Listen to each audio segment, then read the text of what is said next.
এক মন্ত্রী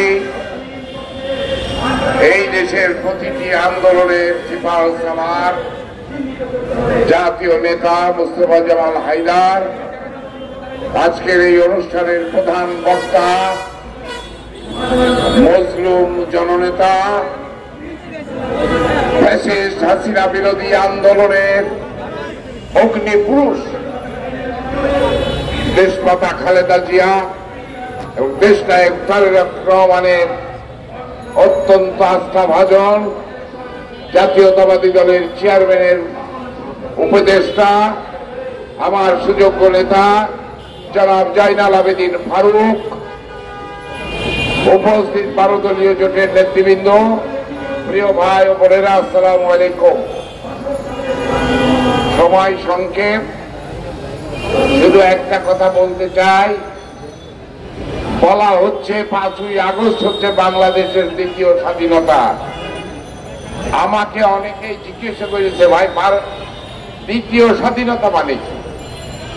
দ্বিতীয় স্বাধীনতা মানে হচ্ছে 1971 সালে আমরা এই দেশের মানুষ যুদ্ধ করে পাক হানাদার বাহিনীকে পরাজিত করে এই দেশটাকে আমরা স্বাধীন করেছিলাম।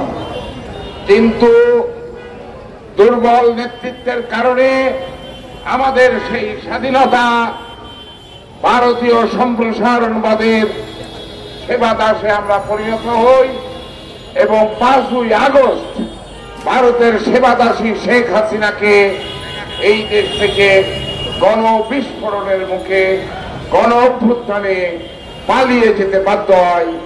এইটা শ্রী নরেন্দ্র মোদী মেনে নিতে পারেনি। সেই কারণেই ভারতের প্রতিরক্ষা মন্ত্রী রাজনাথ সিং বাংলাদেশকে হুমকি দিয়েছে। প্রিয় ভাইরা আমার, আমি এই কথাটা বলেই আমি শেষ করতে চাই যে আমাদের একদিকে অরুণোদয়ের সময় নতুন সূর্য উদিত হয়েছে বাংলাদেশে।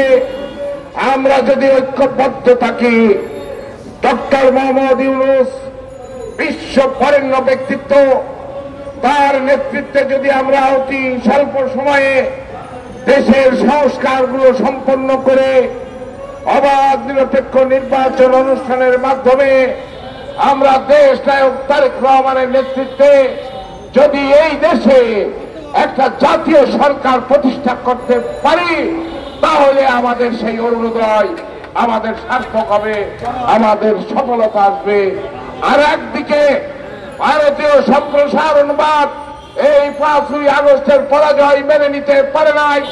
বাংলাদেশের জনগণ, বাংলাদেশের সেনাবাহিনী প্রধান ওয়াকারুজ্জামানের নেতৃত্বে যে স্বাধীনতা আমরা অর্জন করেছি, নরেন্দ্র মোদীর 2 গালে 3 চড় মেরেছি, তারা মেনে নিতে পারছে না। ভারতীয় সম্প্রসারণবাদের দেশের দালালরা এই স্বাধীনতা হরণ করতে চায়। আমরা মহা ঐক্যের মাধ্যমে এই সফলতা, এই বিজয়কে আমরা বাংলাদেশের উন্নয়ন এবং অগ্রগতিকে ত্বরান্বিত করব। তারেক রহমানের নেতৃত্বে এই বক্তব্য দিয়ে আমি আমার বক্তব্য শেষ করছি।